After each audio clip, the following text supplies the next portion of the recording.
একটু আগে তো সুস্থ দেখলাম।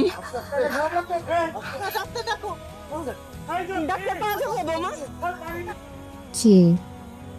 আচ্ছা জামশেদ সাহেব, আমি মানুষটা কেমন বলেন তো? চমৎকার করছে। শিওর আপনি? তাহলে মীরার মধ্যে এমন কি আছে যেটা আমার মধ্যে নেই?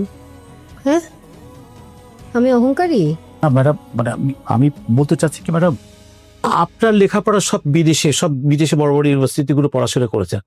আপনার তো উচিত ছিল যে ফাহাদকে বিয়ে করার আগে এগুলো একটু দেখা। ফাহাদ একটা সিম্পল মিডল ক্লাস ফ্যামিলির ছেলে, এগুলো একটু মানে দেখতে সুন্দর হলে তো হবে না।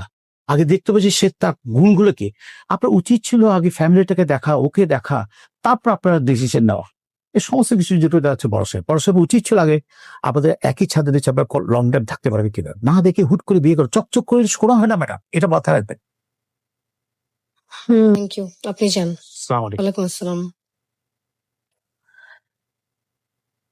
বাবাকে আমরা এখানে ট্রিটমেন্ট না করাই, আমার মনে হচ্ছে ভালো কোনো ট্রিটমেন্ট পাবো না।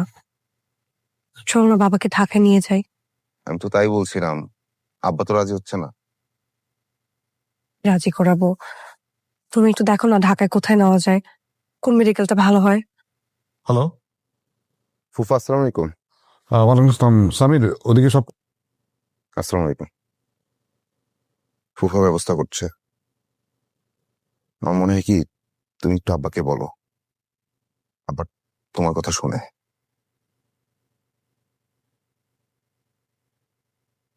জি হচ্ছে না। যেমনে হয় তুমি রাজিটা করাও, ঠিক আছে? আমি দিকে সবকিছু অ্যারেঞ্জ করছি, দেরি করো না। জি ফুফা। ওকে। আসসালামু আলাইকুম।